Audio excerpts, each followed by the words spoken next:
تو پیچھے پبلک کے کتنے لوگ ان کے ساتھ تھے؟ اور یہ بھی ہمیں پتہ ہے کہ وہ جو پبلک کے جو چند لوگ تھے وہ بھی وہ ہیں جو کے پی کے ٹھیکیداروں شہروں کے ملازم ہوتے ہیں جن کے حکومت سے کام ہوتے ہیں. تو پبلک کے لوگ وہاں پر بھی نہیں نکلتے, وہاں پہ بھی سارا کام حکومت کے سر پہ کیا جاتا ہے.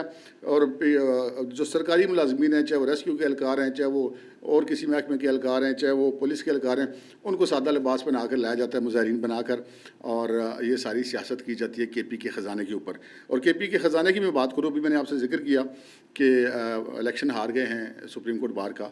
4 دن پہلے یا 3 دن پہلے علی مین گنڈا پور صاحب نے 3 کروڑ روپے کا چیک دیا تھا لاہور بار کو. اب یہ کہا جاتا ہے نا کہ جی حکومت ہے تو حکومت نے بڑے فنڈ شنڈ دے دیے. آپ کی کے پی کے اندر ڈیولپمنٹ ٹکے کی نہیں ہو رہی. صحت فارغ جو بار اسٹیشنز ہیں ان کو ٹکے کے فنڈ نہیں آپ لوگ دیتے, اور آپ محض اپنے سیاسی مفادات کے لیے کہ سپریم کورٹ بار کے الیکشن ہیں اپنے پلے سے پیسے دیتے ہیں, پارٹی کے فنڈ سے پیسے دیتے ہیں. کے پی کے سرکاری خزانے سے کہاں فنڈ دیے جا رہے ہیں؟ لاہور میں. لیکن پھر بھی ہار گئے. لیکن الزام جو الٹا لگائیں گے کہ دوسرے لوگوں نے پیسہ خرچ کیا. اچھا, ایک تو یہ معاملہ ہے, اور دوسرا یہ معاملہ ہے کہ صرف یہی نہیں, کے پی کی گاڑیاں, فائر بریگیڈ کی گاڑیاں, محکمہ ایکسائز کی گاڑیاں ساری اسلام آباد میں پکڑی ہوئی ہیں. آج پشاور میں آگ لگ گئی, کئی گھنٹے لگی رہی, گاڑی کوئی نہیں تھی. کیوں؟ کہ وہ اسلام آباد میں پکڑی ہوئی تھی. کیوں پکڑی ہوئی تھی؟ کہ وزیر اعلیٰ صاحب اپنے ساتھ لے کے گئے تھے. کیوں لے کے گئے تھے؟ اس لیے کہ جناب ہم نے راستے میں رکاوٹیں ہٹانی اور اسلام آباد کے اوپر چڑھائی کرنی ہے, تو ریسکیو کی گاڑیاں بھی آپ لے آئے. کے پی کے اندر اب ریسکیو والا کام ہے کوئی نہیں.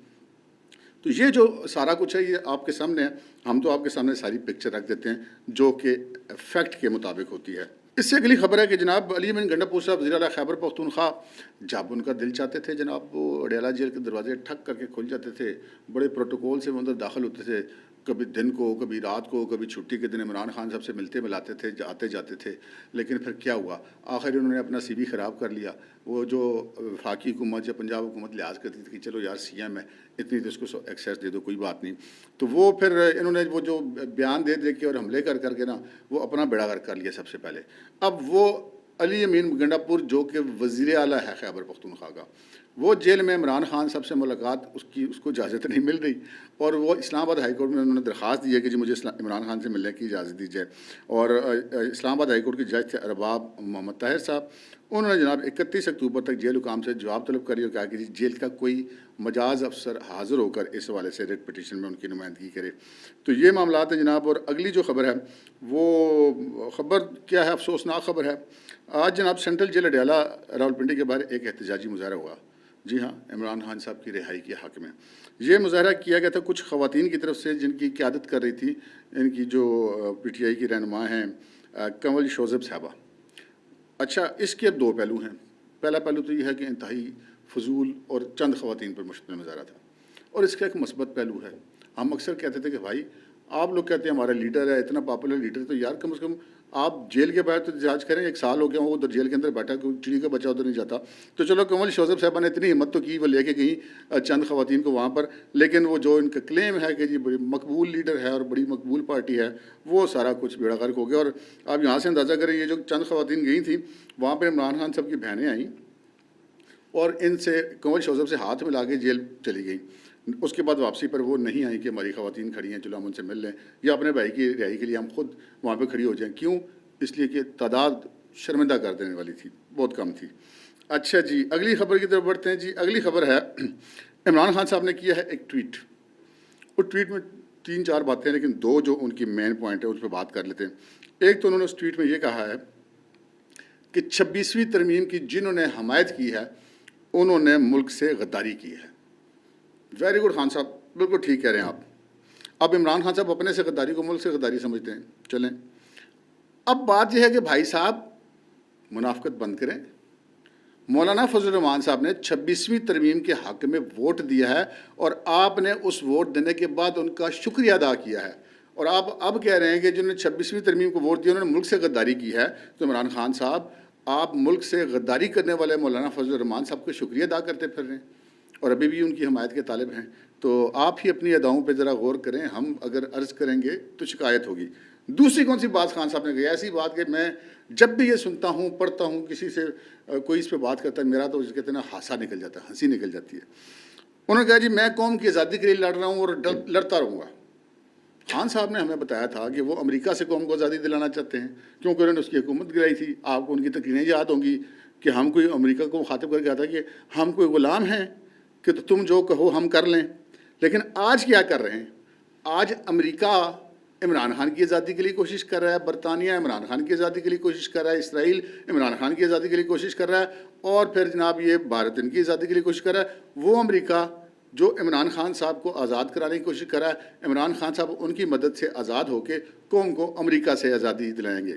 کیا بات ہے جی، زبردست. خان صاحب چھا گئے آپ. اور قوم جو ان کے فالورز ہیں وہ ڈیلیبریٹلی بیوقوف بنتے ہیں اور بننے کو تیار رہتے ہیں، اور اس پہ وہ خوشی محسوس کرتے ہیں. مرضی ہے بھائی ان کی. اچھا جی آگے چلتے ہیں جی، اگلی خبر کی طرف بڑھتے ہیں. اور اگلی خبر ہے جناب وہ جو آپ نے تھم نیل پر دیکھی. جی ہاں جناب، سپریم کورٹ کی ہم نے آپ سے کر کے نا بڑا رولا ہے. وہ جو 8 جج تھے نا، وہ تو 13 ججوں میں سے 8 ججز نے فیصلہ دیا تھا اکثریت کی بنیاد پر. ان میں سے جناب 5 جج رہ گئے، 30 جج ٹوٹ گئے. نظر ثانی ابھی لگنی ہے، یہ بھی میں آپ کو بتا دوں. اچھا جی، اب یہ ایک بڑے سینئر جرنلسٹ ہیں، سپریم کورٹ پریس ایسوسی ایشن کے صدر بھی رہے ہیں، ہمارے دوست ہیں طیب بلوچ صاحب، میرے کولیگ بھی رہے ہیں. انہوں نے جو ہے وہ عمران وسیم صاحب کے پروگرام میں انہوں نے یہ بات کی ہے، اور انہوں نے یہ انکشاف کیا کہ جناب یہ جو ہے وہ اب 5 جج رہ گئے ہیں، اور باقی 3 ان کی اطلاع کے مطابق اپنے پچھلے کیس والے حوالے سے اپنی سوچ کو بدل چکے ہیں، جو کہ نظر ثانی کی اپیل میں سامنے آ جائے گی. انہوں نے یہ کہا کہ جناب سپریم کورٹ بار نے عشائیہ دیا جسٹس قاضی فائز کے حق میں، اور بار کونسل نے بھی دیا. وہاں پر سے 8 ججوں نے عدم شرکت نہیں کی، وہاں پہ 5 ججوں نے عدم شرکت کی، یعنی کہ باقی جو 3 جج تھے وہ آئے تھے اس وہاں پر. تو انہوں نے ان 5 سے اپنے آپ کو ڈسٹنس کیا. اوکے. پھر جب فل کورٹ ریفرنس ہوا جسٹس قاضی فائز کے اعزاز میں، تو اس میں بھی وہی 5 لوگ نہیں آئے، جبکہ وہ جو 3 جج تھے جو پہلے ان کے ساتھ تھے وہ اس ریفرنس میں بھی شریک ہوئے، قاضی صاحب کا الوداعی ریفرنس. اچھا، اب اس سے بالکل یہ صاف نظر آ جاتا ہے کہ وہ اب ان کا ساتھ چھوڑ گئے ہوئے ہیں. اچھا، پھر جناب ایک جسٹس جو یحییٰ آفریدی ہیں، جو چیف جسٹس نئے بنے ہیں، انہوں نے اپنی حلف برداری سے قبل اور اپنی نامزدگی سے کے بعد رات کو ایک عشائیہ دیا. یہ عشائیہ انہوں نے سپریم کورٹ کے باہر دیا، اور اس عشائیے میں جو لوگ شریک تھے ان میں سے سپریم کورٹ سے کسی کا تعلق نہیں تھا. یعنی اس میں وہ لوگ تھے جن سے ان کا ذاتی تعلق تھا، جن کے فیملی کے لوگ تھے، ان کے دوست احباب تھے، ان کے کلاس فیلوز تھے. وہ ان لوگوں کو انہوں نے کھانا دیا تھا، اور اس میں صرف ایک جج شریک تھا، اور وہ جج تھے جسٹس اطہر من اللہ. اب جسٹس اطہر من اللہ کے بارے میں یہ خبریں سننے میں آ رہی ہیں کہ جسٹس یحییٰ آفریدی، جن کا وہ آپ کو میں نے بتایا تھا نا کہ ان تینوں نے اکٹھے چیمبر شروع کیا تھا، یحییٰ آفریدی صاحب نے اور اطہر من اللہ صاحب نے اور جسٹس منصور علی شاہ صاحب نے جوانی کے زمانے میں، تو یہ پرانے دوست ہیں. لیکن اب ذرا یہ کہتے ہیں کہ وہ جسٹس اطہر من اللہ کو استعمال کرنا چاہتے ہیں ایک مثبت کام کے لیے، اور وہ مثبت کام یہ ہے کہ سپریم کورٹ کے اندر سے تقسیم کو ختم کیا جائے. اور شاید اسی پیش رفت کے طور پہ انہوں نے ایک گڈ جسٹس کے طور پہ جسٹس منصور علی شاہ اور جسٹس منیب اختر کو پریکٹس اینڈ پروسیجر کمیٹی کا حصہ بھی بنایا ہے. ٹھیک ہے جی. تو یہ جناب اب وہاں پر جو گروپنگ ہے وہ چل رہی ہے، اور اب وہ جو 8 جج تھے وہ 5 رہ گئے ہیں. نظر ثانی توہین عدالت کی درخواست تو لگی ہوئی ہے، توہین عدالت کی درخواست لگے گی تو ساتھ ہی پھر نظر ثانی کی درخواست بھی لگے گی. اب وہی بینچ رہتا ہے 13 رکنی، یا کوئی بدلتا ہے، تو وہ جو اگر رہے گا تب بھی اس چیز کا غالب امکان ہے کہ نظر ثانی کی اپیل جو ہے وہ منظور ہو سکتی ہے، بلکہ ہوتی ہوئی دکھائی دے رہی ہے، بظاہر ایسا لگتا ہے. اب باقی تو جب عدالت کیس سنے گی تو تبھی پتہ چلے گا. اچھا، ایک تو یہ جناب ہم نے آپ کو ایک بڑی ڈیولپمنٹ تھی، یہ آپ کے ساتھ شیئر کر دی. اچھا جی، ایک اور ڈیولپمنٹ ہے میرے خیال ہے، بلکہ اس ڈیولپمنٹ سے پہلے ہم بات کر لیتے ہیں پاکستان تحریک انصاف کے اندر گروپ بندی کے حوالے سے. پاکستان تحریک انصاف کے اندر جناب گروپ بندی، دھڑے بازی اس وقت اتنے عروج پر ہے کہ شاید پی ٹی آئی کی اپنی تاریخ میں کبھی بھی اتنی نہیں رہی. مطلب ہر لیول پر لڑائی جاری ہے. عمران خان صاحب کے گھر سے لے کے نا ان کی بیوی اور بہنوں کے درمیان لڑائی ہے. آپ کے علم ہے بشرا بی بی اور علیمہ خان وغیرہ کے مابین وہ لڑائی ہے. پھر پارٹی کے اندر لیڈرشپ کے اندر لڑائی ہے. اب گنڈا پور اور حماد اظہر کے درمیان لڑائی ہے. حماد اظہر پنجاب کے لیڈر ہیں، گنڈا پور کے پی کے وزیر اعلیٰ ہیں. پھر سلمان اکرم راجہ اور فیصل چودھری کے درمیان لڑائی تھی، جس پہ کل عمران خان صاحب نے صلح کرائی، لیکن وہ صلح کب تک چلے گی یہ ایک الگ بات ہے. اور پھر فواد چودھری صاحب بھی اس کے بیچ میں شامل ہیں. اس کے علاوہ جناب اور بھی آپ کو بتاؤں، پھر جو ان کی خواتین ہیں ان دنوں ایک انتہائی خوفناک لڑائی چل رہی ہے صنم جاوید اور فواد چودھری کی اہلیہ ہبہ فواد کے درمیان، ٹھیک ہے. اور اس میں تو اب صنم جاوید کا میں نے وہ سنا تھا وہ، اور مجھے خیر کوئی حیرت نہیں ہوئی کہ وہ اس لڑائی کے بیچ میں خاصی غیر اخلاقی گفتگو اور استعارے انہوں نے استعمال کرنے شروع کر دیے، یعنی کہ وہ کہتے ہیں کہ گل ود گئی ہے مختاریہ، ٹھیک ہے جی. پھر آپ یہ دیکھ لیجئے کہ کے پی کے اندر گنڈا پور کا الگ گروپ ہے، اسد کیسر کا الگ گروپ ہے، اور عمر یوب کا الگ گروپ ہے. گنڈا پور ڈی آئی خان والی سائڈ پہ ان کا زیادہ گروپ ہے، اسد کیسر کا پشاور اس کے گرد و نواح میں زیادہ گروپ ہے ان کا، حامی سوابی وغیرہ میں، اور عمر یوب کا ہزارہ بیلٹ میں ان کا زیادہ بڑا گروپ ہے. تو یہ وہاں پر بھی آپس میں یہ جو ہے باہم دست و گریباں ہیں. پھر اب بشرا بی بی وہاں پہ جا کے بیٹھ گیا، اب ایک نئی گروپنگ شروع ہوگی. پھر وہ جو ان کے لندن والے لوگ ہیں نا، اچھا لوگ ان کو نا بیوقوف لوگ ہیں، میں تو اسے کہتا ہوں بے عقل لوگ ہیں، کہ وہ جو نواز شریف کو گالیاں دینے کے لیے بندے رکھے ہوئے ہیں کہ وہ شاید ان کو ان کی پارٹی کے سمجھتے ہیں. وہ ٹھیک ہے، وہ پارٹی کے بنتے ہیں سمجھتے ہیں، لیکن بنیادی طور پہ وہ پیڈ رول ہیں. غالباً $50 پاؤنڈ ان کو پر ڈے کے ملتے ہیں وہاں پہ نواز شریف کے گھر کے آگے کھڑا ہونے کے. اس میں یہ سارا امیر، تو یہ شیان علی، تو یہ جتنے لوگ ہیں یہ سارے اس کے اندر شامل ہیں. اچھا اب وہاں پر کل لڑائی ہو گئی جب نواز شریف نے آنا تھا، کس کی؟ ان کی آپس میں. سارا میر نے پولیس بلوا لی کہ جی شیان علی کی اماں نے مجھے مارا دھکا، ٹھیک ہے، اور آپس میں یہ وہاں پہ لڑ پڑے جوتیے سارے. اب دلچسپ بات ہے کہ میں آپ کو ایک چھوٹی سی واقعہ بتا دیتا ہوں. یہ جب نواز شریف جو ہے نا وہ وہاں پہ رہتے تھے ابھی پاکستان آنے سے پہلے، تو یہ ان کا روز وہاں پہ کام ہوتا تھا، پیسے ملتے تھے بھائی، ان کی دیہڑیاں لگی ہوئی تھیں. اور عام پاکستانی جو یوتھی ہیں وہ یہ سمجھتے ہیں یہ بڑے کوئی قوم یوتھ کے مجاہد ہیں. ایسا کوئی چکر نہیں ہے بھائی، صرف روکڑے کا چکر ہے. اب کیا ہوا جب نواز شریف پاکستان آ گیا تو ان سب کا کیا ہوا؟ پیسے تو ہو گئے بند. پیسے دیتی تھی جمامہ یا پارٹی کے اور بھی سورسز دیتے ہوں گے. اب وہ پیسے ہو گئے بند. تو پھر ان کا کیا ہوا؟ یہ جو اپنے لکھتے ہیں نا کہ میں کو بڑا ایل ایل بی ہوں، اسکول سے نکال دیا گیا تھا شیان علی، ٹھیک ہے جی. وہ باقاعدہ طور پر لندن میں نواز شریف صاحب کے واپس آنے کے بعد کلفیاں بیچتے رہے. ابھی پرسوں تک وہ کلفیاں بیچ رہے تھے نواز شریف صاحب کے جانے سے پہلے تک. اچھا جی، کلفیاں بیچ رہے تھے. پھر جو یہ سارا میر جو ہے ان کی بڑی سارا میر جو پی ٹی آئی کی لیڈر ہے، یہ وہاں پہ ہوٹل میں ایک ویٹریس ہیں. اچھا جی، پھر وہ جو ایک اور ہے وہ وہاں پہ وہ بڑی ناچا کرتی تھی، اچھل اچھل کے گالیاں دیتی تھی نواز شریف کو. وہ باقاعدہ لندن میں شادیوں کی تقریبات میں گڑوی بجا کے پیسے مانگتی رہی. تو بنیادی طور پہ یہ وہاں پر پی ٹی آئی ہے جی لندن میں، جس کو لوگ کہتے سمجھتے ہیں کہ بڑے پی ٹی آئی کے اسٹار ورڈز ہیں. تو وہ بھی آپس میں لڑ پڑے ہیں.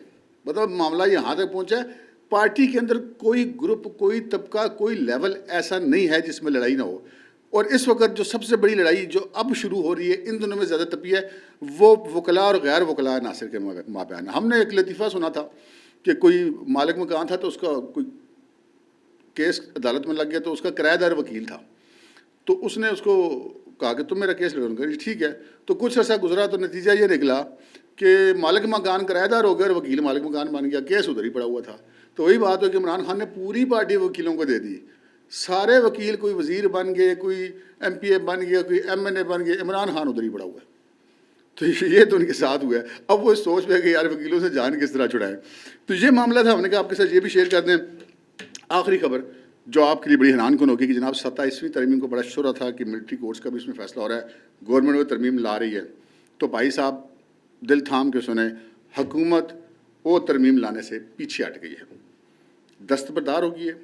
نہیں، دستبردار نہیں ہوئی، لیکن پیچھے ہٹ گئی ہے. پہلے بھی جب 26ویں ترمیم لا رہے تھے نا تو ایک شور مچ گیا تھا.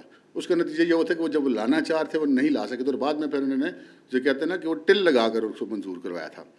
اب یہ فیصلہ ہوا ہے کہ وہ جو میٹنگز وغیرہ جائی تھی، جس کے میں نے آپ کو کل بھی بتایا، پرسوں بتایا، وزارت قانون میں وہ میٹنگ کر دی گئی ہیں بند، روک دی گئی ہیں. فیصلہ یہ ہوا کہ جو ابھی اسمبلی کا اجلاس جاری ہے اس کو ختم کر دیا جائے، اور پہلے اس کو کنٹینیو رکھنے کا ارادہ تھا، اور اس معاملے پہ خاموشی اختیار کر لی جائے. جو کچھ بھی کرنا ہے خفیہ کرنا ہے، چپ چاپ کرنا ہے. ٹائم بے شک اور لگ جائے، اور جب تیاری پوری ہو جائے تو ایک دم سے ترمیم لا کے فائل کر دی جائے اور اس کو منظور کروا لیا جائے. لیکن ایک کام جو ہوگا جس سے حکومت دستبردار نہیں ہوئی، جس کے لیے آپ کو آئین کی 2/3 اکثریت کی ضرورت نہیں ہے، وہ آپ سادہ اکثریت سے قانون میں ترمیم بھی کر سکتے ہیں اور صدارتی آرڈیننس بھی لا سکتے ہیں. یعنی کہ اسمبلی ان سیشن ہو تو آپ اس میں قانون میں ترمیم کر سکتے ہیں. اگر اسمبلی ان سیشن نہ ہو تو صدارتی آرڈیننس لے آتے ہیں، اس کے بعد 3 مہینے کے اندر اسمبلی سے اس کی توثیق کر دیں. سادہ اکثریت تو ایشو کوئی نہیں ہے. وہ یہ ہے کہ جناب جو پریکٹس اینڈ پروسیجر ایکٹ ہے اس کے اندر جو ہے وہ ترمیم لائی جا رہی ہے.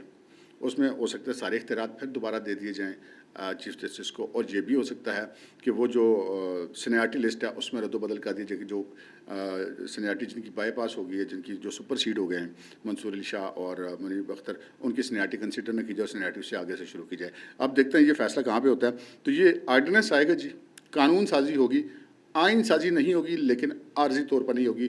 جو ہی موقع ملے گا یہ دوبارہ کر لیں گے. اب تک کے لیے اتنا ہے، اجازت دیجیے. اللہ حافظ.